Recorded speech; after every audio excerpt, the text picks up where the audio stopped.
Moi, je tiens à le remercier grandement parce que bon, c'est une activité quand même, hein, rédac-chef. Rédaction des... Ça occupe un peu.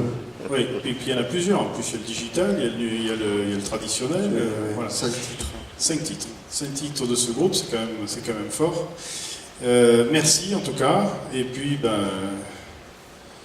le congrès est à partir. Oui, pour enchaîner, comme tu l'as dit tout à l'heure, donc je suis très heureux d'abord d'être avec vous aujourd'hui et d'animer ce débat. Évidemment, l'industrie a de l'avenir dans notre pays. Alors, elle ressemblera peut-être pas tout à fait à celle qu'on connaît ou qu'on a connue ces dernières années. C'est ce qu'on va essayer de montrer aujourd'hui, mais que voilà, on a plein de leviers pour projeter nos usines, nos centres R&D, nos services commerciaux, parce que l'industrie c'est évidemment pas que des usines non plus, c'est ça aussi qui est intéressant à raconter, vers le 21e siècle et de nouveaux marchés. Juste un mot sur l'usine nouvelle, j'ai dit tout à l'heure, née dans les Ardennes, 1891 à Charleville-Mézières, et au départ l'usine, qui s'appelait tout court, l'usine, était un journal de la métallurgie. Donc voilà, donc c'est normal et finalement que je sois là, c'est pas un retour aux sources, mais voilà, on est né dans le giron de ces start-up qui à l'époque faisait de la sidérurgie et pas du numérique. On va essayer de voir comment on peut prendre le pli du numérique tout en ayant des racines dans la sidérurgie. Pour commencer nos débats, ce que je vous propose, c'est de découvrir une vidéo qui a été produite par Airbus et qui préfigure finalement ce que peut être l'industrie de demain, l'usine du futur.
Voilà, la vidéo va continuer derrière moi, elle dure environ 5 minutes, ça me permet de voir un peu les technologies qui sont mises en œuvre, mais je voudrais qu'on explicite finalement avec mes deux invités quelles sont ces technologies qui vont être mises en œuvre alors dans l'usine du futur et puis dans toute la sphère industrielle aujourd'hui et demain. Et je demande à François Pichet, le responsable de la stratégie technologique de Dassault Systèmes, de venir me rejoindre.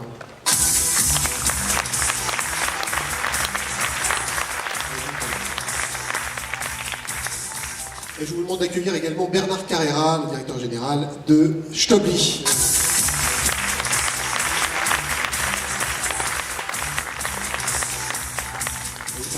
Et Gabriel Artero également, si vous voulez venir nous rejoindre, afin d'échanger avec mes deux invités.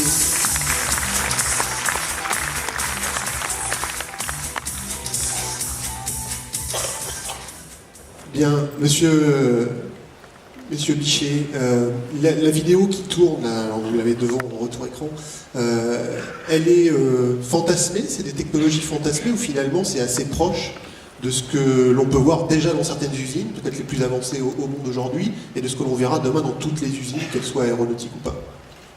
Écoutez, je suis ravi que vous commenciez par ce sujet-là.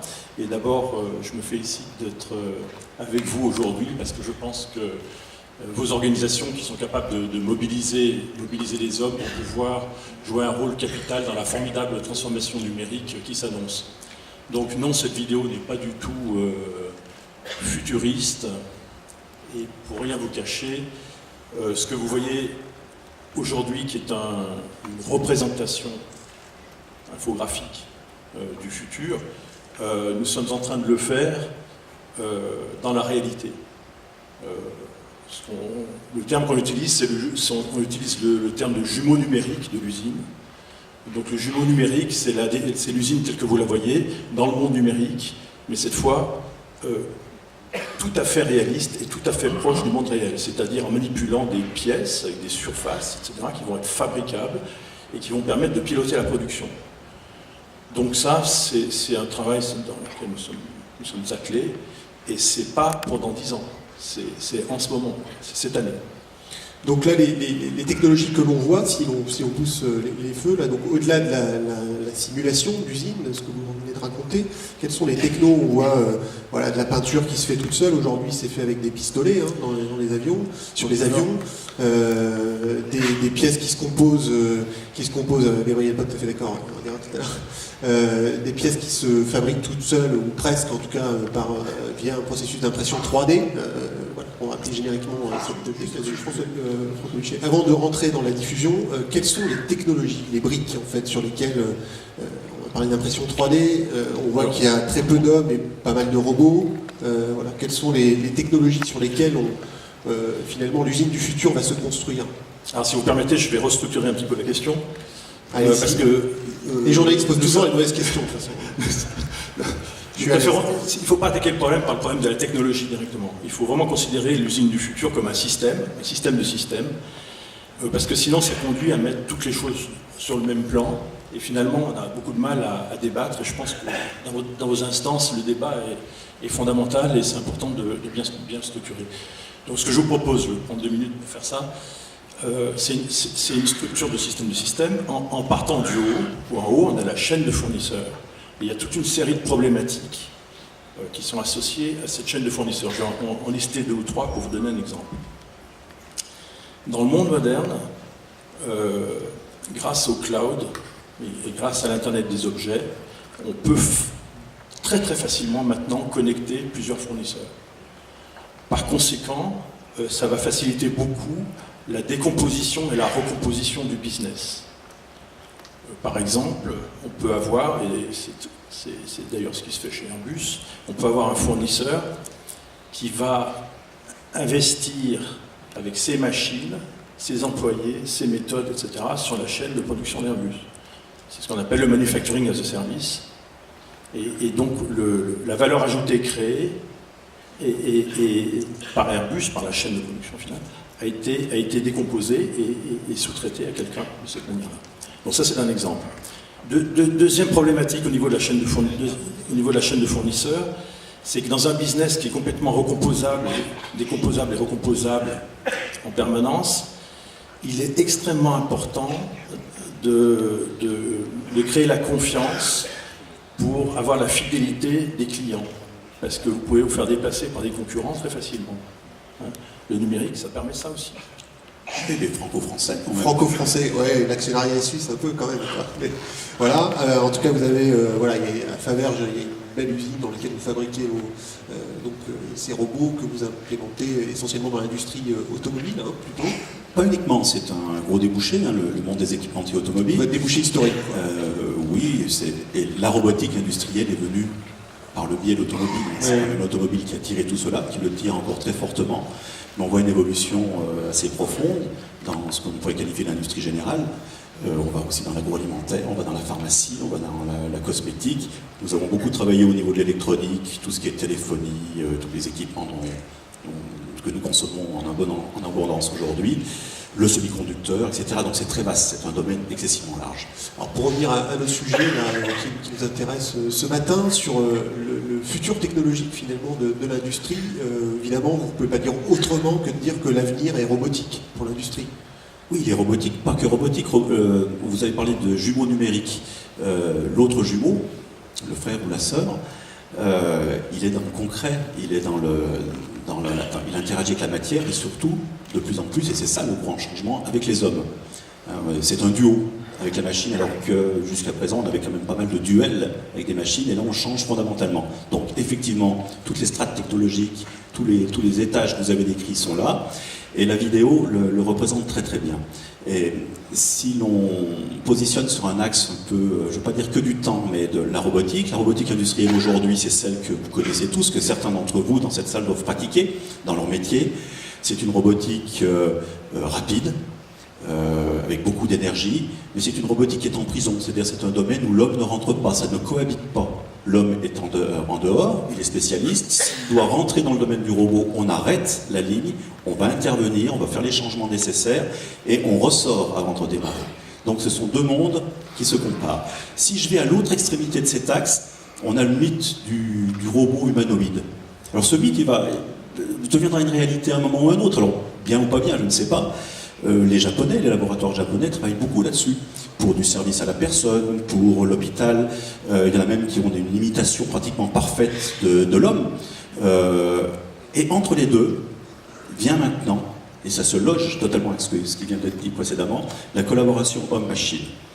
C'est une collaboration qui n'est pas naturelle. Un robot est une machine avec de l'énergie, avec des grandes amplitudes, donc avec un danger pour l'homme. Le robot est une machine numérique. Elle digère du code, elle prend de l'information, elle la traite très rapidement et elle décide de certaines actions. L'homme n'est pas digital, n'est pas numérique. Je ne veux pas dire qu'il est analogique, mais il est plutôt dans un mode de ce type-là. Pas encore, peut-être. Oui, c'est un autre débat. Vous parliez d'homme augmenté tout à l'heure, monsieur Fichet, c'est pour ça. Oui, mais c'est un peu dans la c'est un peu dans la lignée de la collaboration machine. Et il faut faire cohabiter ces deux mondes, donc il faut les réconcilier. Et nous l'avons vu parfaitement dans cette petite vidéo très brève, le robot va apporter une souplesse à l'opérateur. L'opérateur va effectuer des tâches à forte valeur absolue, forte valeur ajoutée, excusez-moi, et la machine, elle, va faire des tâches un peu répétitives, qui sont parfois un peu traumatisantes pour la personne par rapport à l'effort, par rapport au poids, par rapport aux masses. Et quelque part, on requalifie l'opérateur. Il a une autre charge, une autre responsabilité. C'est un sujet dont on commence à peine à s'emparer.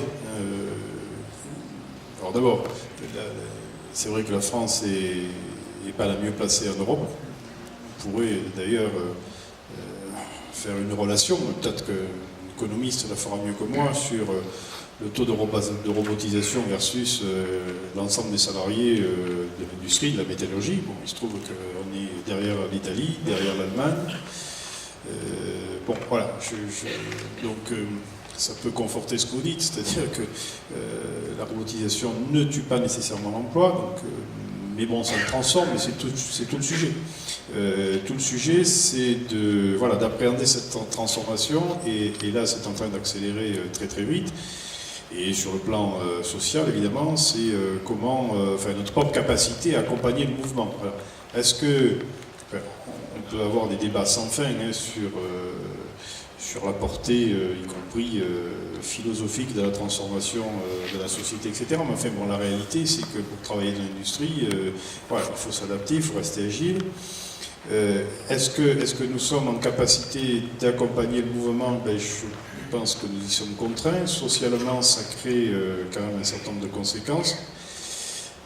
Et notamment, vous avez dit, M. Fichet, on remet l'homme avec un grand H au centre de l'usine, oui, mais l'homme avec un petit H ou la femme, c'est peut-être pas tout à fait la même en matière de compétences. Et donc tout le sujet, c'est de savoir comment on fait passer des steps à l'ensemble des salariés concernés. Pas que d'ailleurs dans l'entreprise et dans le manufacturing, mais aussi dans les aspects du bureau d'études, puisqu'on intègre de plus en plus de choses. Et donc c'est même la logistique. Donc comment nous arrivons à accompagner ce mouvement dans l'entreprise d'abord, avec les échanges avec les employeurs. Bon, je suis heureux de savoir que vous continuez à embaucher, tant mieux.